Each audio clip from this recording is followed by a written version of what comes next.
Halo Bray, kembali lagi di gaptek.id dan tiba juga waktunya buat gua untuk membahas Intel Core generasi ke-13 alias Raptor Lake. Akan ada dua CPU yang gua bahas, tapi di video kali ini gua akan spesifik ngebahas Intel Core i5 13600K terlebih dahulu dikarenakan waktu yang sangat mepet pada saat CPU ini nyampe. Jadi untuk Core i9 13900K itu akan gua kasih pembahasannya di video berikutnya. Kebetulan juga gua kedatangan dua motherboard, ada yang versi DDR4 dan juga versi DDR5. Sekarang kita bahas menggunakan platform yang DDR4 dulu, karena menurut gua Core i5 13600K ini akan ideal semisalkan kita menggunakan platform DDR4. Meskipun ya dengan menggunakan memori DDR5 udah pasti bakalan lebih bagus lagi. Pembahasan gue ini juga belum termasuk untuk analisis seperti performance per wattnya ya, karena gue juga harus curi-curi waktu untuk ngetes si Core i9 13900K. Jadi mungkin di video berikutnya lagi gue bakalan utang banyak video ke kalian ya untuk pembahasan si Intel Core generasi 13 ini, bahkan utang untuk AMD Ryzen 7000 series saja itu masih ada. Oke, jadi kita kenalan dulu aja dengan Intel Core i5 13600K. Ini adalah CPU yang masih menggunakan fab Intel 7 alias fab 10 nanometer dari Intel yang persis seperti Alder Lake generasi 12. Bedanya Gen 13 ini dia punya kode name Raptor Lake. Raptor Lake ini yang menarik di sini Intel masih sanggup memberikan improvement di IPC. Jumlah e-core-nya juga ditambahin, total cache lebih besar dan total core lebih banyak. Raptor Lake juga masih menggunakan soket LGA 1700 dan kalian bisa menggunakan chipset 600 series seperti B660 atau Z690. Jadi buat kalian yang udah punya motherboard B660, punya Z690, nggak perlu khawatir, kalian tinggal update BIOS-nya, kalian bisa upgrade ke Intel Core generasi 13. Cuma menurut informasi yang beredar, itu kabar-kabarnya semisal kalian update BIOS-nya untuk Intel Core generasi 13, kalian nggak bisa backward BIOS-nya lagi.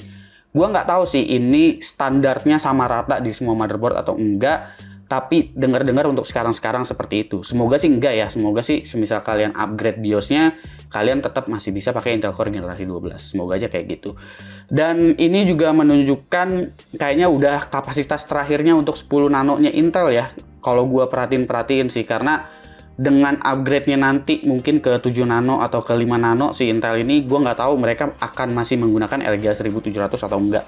Kalau memang masih bisa pakai LGA 1700, ini berarti Intel bakalan jadi menarik banget. Tentu ada chipset baru juga yaitu Z790. Dengan menggunakan Z790, kalian akan mendapatkan fitur tambahan pastinya, terutama dari segi I/O dan juga slot ekspansi. Lalu PCIe pada Z790 itu udah menggunakan PCIe Gen 4. Tersedia opsi DDR4 juga untuk yang rasa performa DDR4 masih cukup di kelas menengah, jadi nggak cuma DDR5 aja.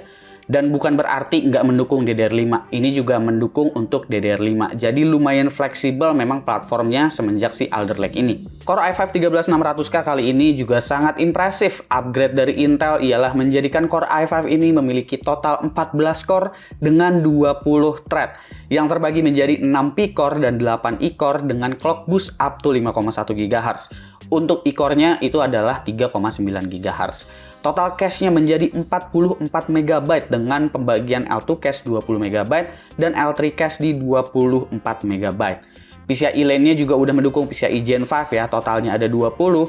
Emang lebih sedikit daripada Ryzen 7000 series yang ada di 24 efektifnya, tapi Intel ini udah built-in dengan Thunderbolt 4 dan Wi-Fi 6E. Tinggal gimana motherboardnya aja dia kasih dukungan untuk portnya atau enggak, karena kalau dari CPU-nya dia udah ada dukungannya built-in. TDP Core i5 13600K ada di angka 125 Watt dengan PL2 di 181 Watt. Jadi ini mungkin pertama kalinya ada CPU kelas tengah punya power limit di atas 150 Watt bahkan ya. Dan gue sendiri untuk Core i5 13600K kali ini gue akan merekomendasikan menggunakan motherboard chipset Z ya. Entah itu Z690 atau Z790 seperti ini. Karena gue belum tahu semisal dicolokin B660 itu dia bakalan jalan power limit 181 Wattnya atau enggak. Ya karena kalau di chipset Z itu rata-rata kita pasang di auto aja dia udah bakalan jalan di 181 Watt. Bahkan biasanya beberapa motherboard itu dilepas dari power limitnya, jadi tinggal tergantung coolingnya sanggup atau enggak untuk nahan performanya. Dan gue belum tahu performance per wattnya semisal dijalanin di 125 Watt seperti apa. Kita masuk aja ke platform barunya, yaitu adalah Z790. Motherboardnya kali ini adalah dari MSI. yaitu adalah MSI MAG Z790 Tomahawk Wi-Fi. Di Z790 Tomahawk ini juga dia belum disediain Thunderbolt meski ada 2 USB Type-C ya. Jadi perlu diingat, meski dukungan CPU ada, tetap balik lagi ke mobonya gimana. Tapi untuk Wi-Fi 6E udah ada, 2,5 jilan juga ada, Instant Clear CMOS dan Flashback BIOS juga ada. Di sini juga MSI kelihatan fokus dengan storage karena ada 4 slot M.2. Semuanya ini dukung PCIe Gen 4. Jadi PCIe 5 di sini difokusin di slot PCIe x16 sama MSI. Harusnya tipe lain ada yang M.2-nya udah mendukung PCIe 5 juga. Karena sebenarnya Z790 itu memang seharusnya di bagian M.2 dia udah mendukung PCIe 5. Jadi mungkin ini karena serinya bukan yang paling high end dari MSI, jadi mungkin difokusinnya ya udah PCIe Gen 4 tapi dikasihnya 4 biji gitu ya untuk M.2-nya. Sementara untuk seri atasnya mungkin 4 biji tapi ditambahin sama satu M.2 yang PCIe 5 kayak gitu. Power desainnya dia pakai 90 ampere, 16+1+1 power stage. Heatsink VRM-nya di sini nggak terlalu beefy sebenarnya. Ini covernya aja yang gede, tapi ya oke, toh ini bukan seri karbon, apalagi Godlike. RAM-nya 4 DIMM DDR4 karena ya ini versi DDR4 gitu. MSI sih klaim bisa sampai DDR4 5333 MHz plus untuk overclock. Tapi tentu ya balik lagi ini tergantung memori yang kalian pakai, memorinya bagus, capable atau enggak. Nanti kita cek aja lewat Memory Try It udah seberapa improve DDR4-nya. Kebetulan gue punya RAM yang lumayan oke dan seharusnya bisa jalan di 5000 MHz. Oke, kita cek BIOS-nya dulu ya. Ini kurang lebih BIOS dari MSI. Nggak berbeda jauh dengan BIOS-BIOS-nya MSI yang lain. Jujur aja gue udah lumayan lama ini nggak pakai BIOS-nya MSI. Di sini ketika kalian baru hidupin PC-nya, pertama kali booting banget gitu, belum masuk ke OS, ini kalian diminta untuk milih CPU cooler tuning dulu ya. Ada box cooler, ada tower air cooler, ada water cooler. Di sini kalian tinggal pilih aja sesuai dengan cooling yang kalian pakai. Jadi box cooler itu bukan bawaan dari box, melainkan ini adalah settingan seperti speknya Intel, yaitu power limit di 181 watt ya. Sebenarnya ini nggak persis banget kayak speknya Intel, karena speknya Intel itu PL1-nya 125 sebenarnya. Tapi untuk si MSI ini, dia bakalan jalanin PL1 dan PL2-nya di 181 watt. Kalau kalian nggak pilih sama sekali, kalian escape gitu ya, kalian cancel, itu by default dia autonya bakalan jalan di 4096 watt alias power limitnya dilepas. Jadi di sini nggak ada opsi sama sekali untuk setting power limit 1 di 125 watt dan power limit 2-nya di 181 watt ya. Nah, kurang lebih kayak begini. Kalau misalkan auto, dia bakalan jalan di 4096 watt untuk autonya. Jadi solusi lainnya adalah kalian setting manual, ketik sendiri sesuai dengan spek Intel yang ada di website gitu ya. 125 watt dan juga 181 watt. Atau mau pakai box cooler juga sebenarnya itu performa yang keluar bakalan mirip seperti speknya Intel. Lalu ada juga fitur andalan MSI yaitu adalah Memory Try It ya. Di sini gue juga bakalan nyobain untuk Memory Try It-nya. Kita coba cek di sini untuk yang ratingnya tinggi karena RAM gue di 3600 CL14. Gue coba mau menggunakan DDR4 5000 CL19. Kira-kira dia bakalan boot masuk ke BIOS atau enggak? Kita coba aja ya. Jadi dengan Memory Try It ini, itu settingan semuanya bakalan disesuaikan sama profil yang dikasih sama MSI. Mulai dari DRAM voltage-nya, timing-nya, semuanya pokoknya udah di set di situ. Jadi kalian bisa coba aja. Kalau misalkan booting, ya berarti dia masuk, berhasil. Tapi kalau misalkan nggak bisa, ya dia berarti memorinya nggak sanggup atau motherboard-nya yang nggak sanggup. Dan di sini gue berhasil booting, jadi DDR4-nya jalan di 5000 MHz dan di sini DDR4-nya itu jalan di 1,5 volt ya, CL19. Ini menarik banget sih, jadi buat yang punya memori yang capable atau mungkin bahkan memori murah sekalipun bisa dicoba dengan Memory Try It ini, instan, nggak perlu mikir gimana-gimana lagi. Ya ini jalan di Gear 2 sih, tapi paling nggak ini udah ngasih lihat jalan di DDR4 5000 gitu. Kalian bisa coba juga mau itu di memori murah atau di memori mahal, siapa tahu hoki memori murahnya ternyata bisa jalan DDR4 5000 gitu. Kalian coba aja. Namanya juga Memory Try It ya kan. Bukan Memory Proof It gitu, tapi Memory Try It. Oke, kita masuk ke bagian pengujian ya. Kalian bisa lihat testbed yang gua gunakan beserta pembandingnya ini ada apa aja. Ini kurang lebih adalah testbed yang gua gunakan ya untuk di platform DDR4 ataupun di platform DDR5. Untuk DDR4-nya gue pakai Trident Z Royal, abis itu coolingnya pakai MSI MEG Core Liquid S360. Untuk Core i5 13600K-nya gue menggunakan MSI MAG Z790 Tomahawk Wi-Fi. Ryzen 7000 seriesnya pakai X670E. Untuk 5800 X3D pakai X570S, dan Core i9-nya gue pakai Z690. Di sini gue tesnya semuanya dalam kondisi default dengan standar PL1 PL2 sesuai dengan speknya Intel ya, jadi nggak menggunakan multi-core enhancement atau soket powernya dilepas. Untuk GPU-nya itu semua rata gue pakai RTX 3080. Kita masuk di Cinebench R20. Di sini performanya tentu diungguli dengan Core i9 12900K, karena di sini 12900K mau gue jadiin baseline. Kira-kira Core i5 13600K ini selisihnya berapa persen ya dari si Core i9 12900K, mengingat dia jumlah threadnya sekarang 20, dan ternyata kalau kita cek di sini sebenarnya udah hampir ngejar ya, sedikit lagi tuh sebenarnya. Bahkan Ryzen 7 7700X itu dilewatin. Meski sebenarnya lewatnya nggak jauh-jauh banget ya, karena dari 16 thread ke 20 thread gitu. Dan 5800 X3D tentu bakalan lebih jauh lagi karena dia IPC-nya memang nggak sepowerful si Ryzen 7000 series. Lalu Cinebench R23 i5 13600K di sini punya skor sekitar 23.000. Yang menarik di sini adalah bahwa single core-nya itu sebenarnya udah lebih kencang daripada si Alder Lake. Tapi bedanya sebenarnya tipis-tipis aja nih untuk kemampuan IPC-nya antara Alder Lake dan juga si Raptor Lake ini. Jadi memang push performa single core-nya itu memang sebenarnya kelihatan bangetnya ada di clock speed. Dan kita juga bisa lihat kalau Ryzen 7 7700X udah mulai ditinggalin karena lagi-lagi sekarang Core i5 punya 20 thread. Lalu kalau kita cek single thread-nya, seperti asumsi gua tadi sebelumnya bahwa 13600K punya kemampuan single thread yang lebih baik. Ini dikarenakan memang dia punya clock yang lebih tinggi daripada 12600K, dia ada di 5,1 GHz untuk turbo boost-nya, dan peningkatannya nggak terlalu beda jauh dengan Core i9 12900K yang memang dia punya boost di 5,2 GHz. Sementara di sini 7700X juga sebenarnya lumayan bersaing ya secara IPC, karena dia clock-nya juga sebenarnya udah lumayan tinggi. Tapi kita nggak bisa ngukur 5800 X3D ini berdasarkan kemampuan IPC-nya aja, karena senjatanya 5800 X3D itu ada di 3D VCAS-nya, dan kemampuan paling menonjolnya itu sebenarnya ada di performa gaming-nya. Kalau kita cek di content creation seperti Blender, di sini 12900K tentunya unggul, tapi kalau kita perhatiin antara 13600K dan juga 7700X selisihnya nggak terlalu jauh. Ya, ini dikarenakan 13600K kalau lotnya lagi all core itu sebenarnya banyak clock kecil yang berjalan, yang dimana itu ada di bagian i-core-nya di 3,9 GHz. Sementara Ryzen 7 7700X 8 core 16 thread-nya dia bisa manteng di atas 5 GHz. Tapi tentu dengan total thread yang lebih besar, ujung-ujungnya i5 13600K tetap bakalan lebih unggul dengan kemampuan IPC yang identik. Lalu kita cek juga di handbrake. Di sini Core i5 13600K udah bisa dapatin rata-rata 62,9 FPS. Dan ini projectnya itu adalah RAW dari XAVCS 4K dari kamera Sony. Habis itu kita encode ke 1080 YouTube preset ya yang 60 FPS. Selanjutnya adalah DaVinci Resolve. Di sini juga kita cuma encoding aja dari RAW 4K XAVCS ke 1080p menggunakan native CPU. Core i5 13600K di sini durasi encode-nya sekitar 254 detik. Tentu ini lebih cepat daripada Ryzen 7 7700X yang ada di 287 detik. Sementara 5800 X3D kelihatan banget di sini udah mulai tertinggal secara kemampuan core dan juga CPU-nya ya.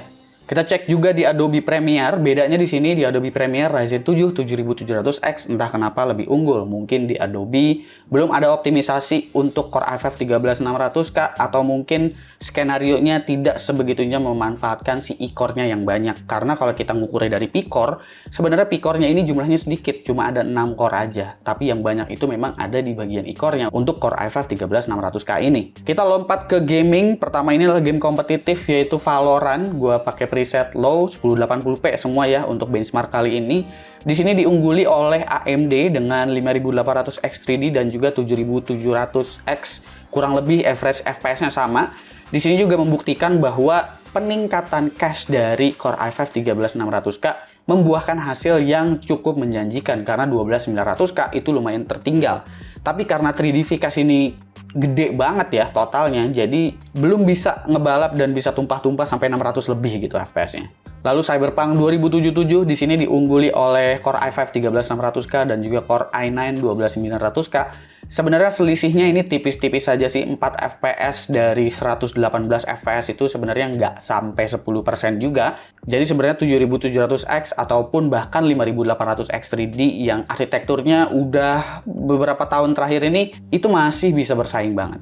Next di Shadow of the Tomb Raider, di sini hasilnya benar-benar minor, jadi gua rasa ini run variation aja, jadi cukup berimbang ya antara AMD ataupun Intel di sini, baik itu 7700X ataupun 13600K ataupun 5800X 3D. Selanjutnya adalah Far Cry 6. Untuk Far Cry 6 ini Core i9 12900K unggul tipis daripada 13600K. Tapi di sini kalau diperhatiin juga sebenarnya 5800X 3D itu masih sangat-sangat mengimbangi. Mungkin ini run variation juga. Cuma kalau dipikir-pikir mungkin Core i5 13600K bakalan lebih unggul semisal menggunakan memori DDR5 yang sama, karena di sini kan tesnya pakai DDR4. Selanjutnya adalah Deathloop. Di sini Deathloop juga membuktikan bahwa 13600K dengan double cache itu ngebikin performa gamingnya juga meningkat. Bahkan di sini lebih unggul daripada 5800X 3D. Di sini masih menggunakan memori DDR4 loh. Sementara itu untuk 7700X dan 12900K di sini kelihatan lebih dempet daripada ke 5800X 3D ataupun 13600K. Dan selanjutnya Metro Exodus. Ini juga ngebuktiin ya bahwa teknologi cache yang tinggi seperti 3D V-Cache atau bahkan 13600K dengan kemampuan IPC yang memang bertambah kencang ditambah dengan cache yang bertambah besar, dia di sini lumayan imbang dengan 5800X 3D. Salut juga dengan 5800X 3D. Teknologi arsitektur lama dikasih 3D V-Cache bisa begini. Jadi come on AMD, keluarkan 7000 series dengan 3D V-Cache. Itu nggak tahu lagi kayak gimana nanti jadi kencengnya ya. Lalu CPU temperatur, di sini CPU temperaturnya paling adem itu adalah 5800X 3D, 13600K full load-nya ada di 89. Tapi ini wajar karena memang 5800X 3D saat full load itu dia nggak sebesar daya dari 13600K. Karena 13600K ini bisa makan 181 watt. Kalau 12900K atau 7700X kita udah tutup mata lah ya. Itu 95 udah gampang banget. Lalu untuk CPU package powernya nih, kalau kita lihat di sini 13600K itu makan 177 watt, itu besar banget memang, tapi idle-nya ini kecil karena ya dia punya e-core yang udah di-improve terutama di bagian efisiensinya mungkin, dan jumlah e-core-nya juga banyak, jadi idle di sini cuma 4 watt aja. Ya, untuk full load memang si 5800X 3D itu kecil sekali wattnya, cuma di 120 watt, tapi sebenarnya untuk 120 watt ini adalah tipikal CPU yang panas berarti kalau kita ngelihat suhunya tadi. Lalu ini adalah rata-rata untuk content creation performance berdasarkan benchmark yang kalian lihat tadi. Kalau kita cek di sini 13600K itu mungkin sekitar 85% daripada 12900K, karena 12900K di sini gue jadiin baseline-nya. Jadi kurang lebih gap-nya sekitar 15% dari 12900K di content creation. Sementara untuk 5800X 3D itu memang ketinggalan sekali karena kemampuan core-nya itu udah lumayan jauh dari 7000 series, apalagi si Alder Lake ataupun Raptor Lake ini ya. 7700X masih agak mending, dia kurang lebih punya gap sekitar 10%, tapi ini adalah kelas Ryzen 7 yang dimana seharusnya dia akan berkompetisi dengan Core i7 bukan Core i5. Tapi kalau kita ngecek gaming performance-nya, di sini gaming performance Ryzen 7 5800X 3D masih lebih unggul meskipun 1%.